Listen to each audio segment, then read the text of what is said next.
Nandito po tayo ngayon sa aming bahay. Ayan. Dahil wala kaming paggawa, ako muna yung nagpunta dito kasama ang tatay ko. Ayan. Kasama ang tatay ko sa kayong dalawa kong pamangkin. First time ko lang uli nakapunta dito simula nung umpisa kaming magpagawa ng bahay. First time lang po nakapunta. Ayan. Kaya naman, ayan. Nandito po ako sa bintana. Ayan po yung magiging bintana namin. Ipapakita ko po sa inyo kung gaano kataas yung bahay namin mula sa kalsada. Ayan. Kung makikita nyo po, oh. Diba? Kaya po kahit bumaha, siguro naman bago kami maabot ng baha, mataas na yung baha talaga.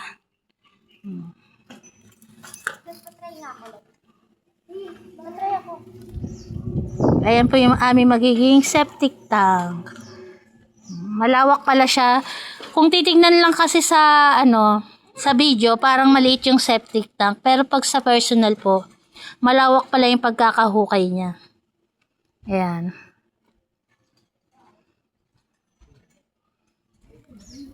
Tapos ayan po yung pinaka kalsada. Makikita niyo po na mababa siya kumpara dito sa bahay namin. Lamig! Kasi wala pang taas. Sa bahay niya dito. Ay, di mo tayo papaya ko doon tayo. Ang dami na. Ang dami bunga. Lalaki na. Sige, laro ka doon, Len. Huwag ka doon sa may kabilang pinto, ah. Baka dumiretso ka sa Okay, huwag ka na sumilip dyan. Mamay malula ka, malaglag ka eh.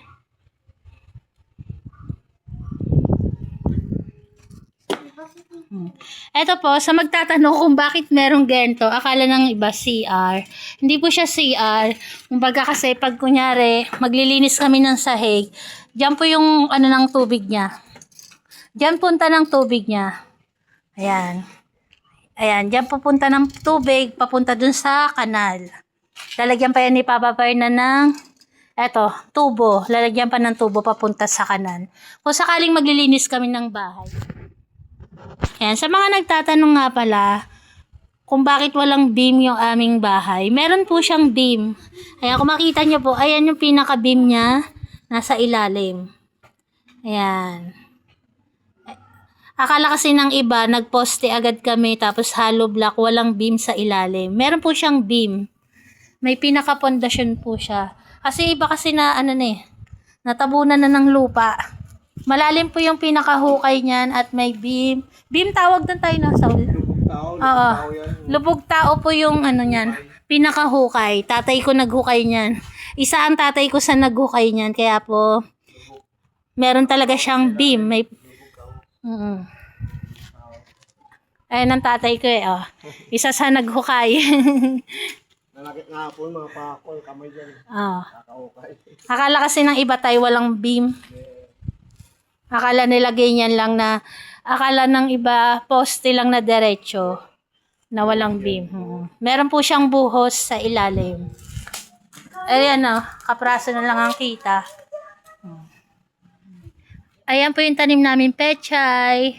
Ayan, pechay. At ito yung isa, pechay. Tapos ito yung alokbate ni Papa Fernan. Yung mga gumagawa dito, sawa sa alokbate kasi lagi nilang pinangunguha. Ayan yung ginagawa nilang ulam. Kung ano man lutuin nilang ulam, hinahalo nila yung alokbate. May tanim din kaming talbos ng kamote. Ayan, mangilan-ngilan nga lang siya. Ayan. Ayan ang aming talbos ng kamote. Ayan, hindi pa siya ganun kalago. Talbos ng kamote. Pero, nakakakuha na dyan sina Fernan. Kapag nagluluto siya ng sinigang, dyan siya kumukuha ng talbos ng kamote. Ayan o. Tapos, ito yung tanim niyang panibagong malunggay. Isa.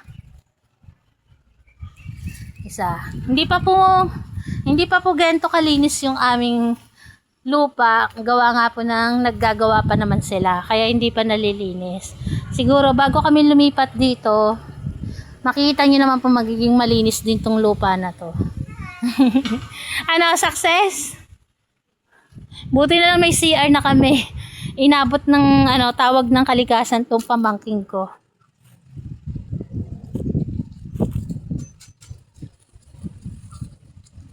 At nagdilig-dilig muna tayo ng mga hollow block saka mga halaman.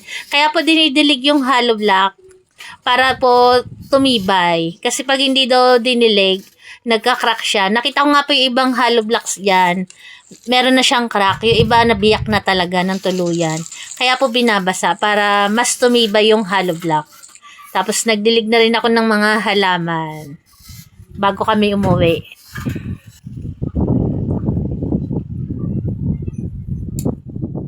Sa mga nag-aabang po ng live ni Fernan, wala po siyang live. Gawa nga po ng stop muna yung pagpapagawa ng aming bahay.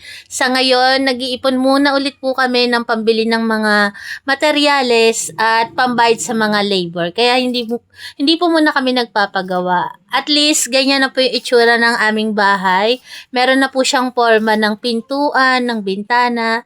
Tapos meron na rin pong flooring. Kahit pa paano po, nakikita na namin yung kabuuan ng aming bahay. Kaya naman po, next na, kapag nakaipon na ulit kami, ang next na project po ay biga sa kayong slab. Para po sa aming second floor. Meron po kami second floor sa bahay po namin. Gawa nga po ng para kung sakaling bumaha, alam po natin na marami kaming par babies, mahirap po ilikas. Kaya nagpagawa po talaga kami ng taas para meron kaming aakyatan ng aming mga par babies kung sakaling bumaha po. Kaya ayan, maraming salamat po sa patuloy na sumusuporta sa amin, sa aming mga followers kasi kung di po dahil sa panonood nyo palagi sa amin, hindi rin po namin magagawa to, hindi po kami makakaipon. Kaya taus-pusong pasasalamat po mula sa amin ni Fernan. Ngayon pa lang po, nagpapasalamat na kami sa inyong lahat. Ayan.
Kakalola, ang lalim.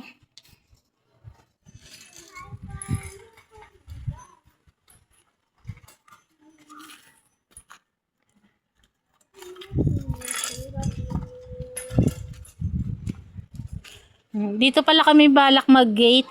Yun doon pong daanan namin na yun, isasarado namin. Tapos dito kami gagawa ng panibagong gate. Ayan.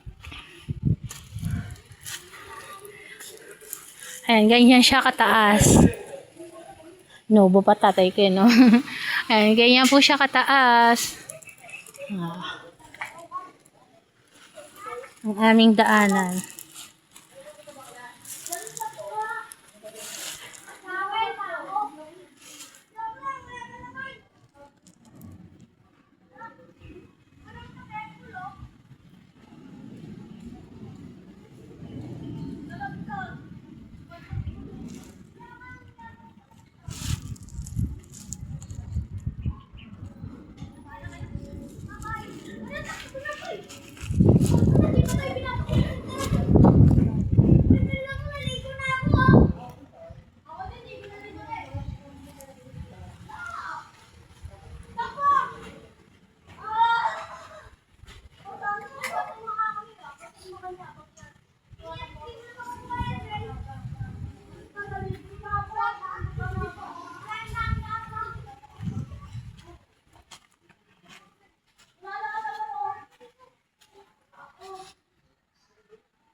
Hindi na.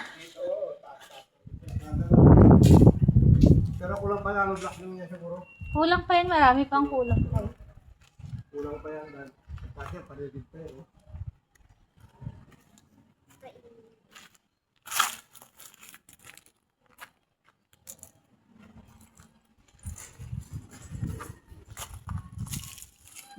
Kaya uwi na daw tayo, guys. Tama be. Ikalasyan ko na. Na.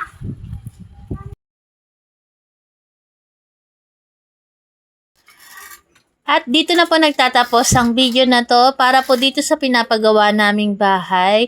Sana po patuloy nyo kaming suportahan para makaipon po ulit kami ng panibagong araw para mapagawa ulit namin tong bahay namin. At patuloy naming mapagawa pala. Yun. Maraming salamat po sa tumapos ng video na to. God bless po sa atin.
Ayun.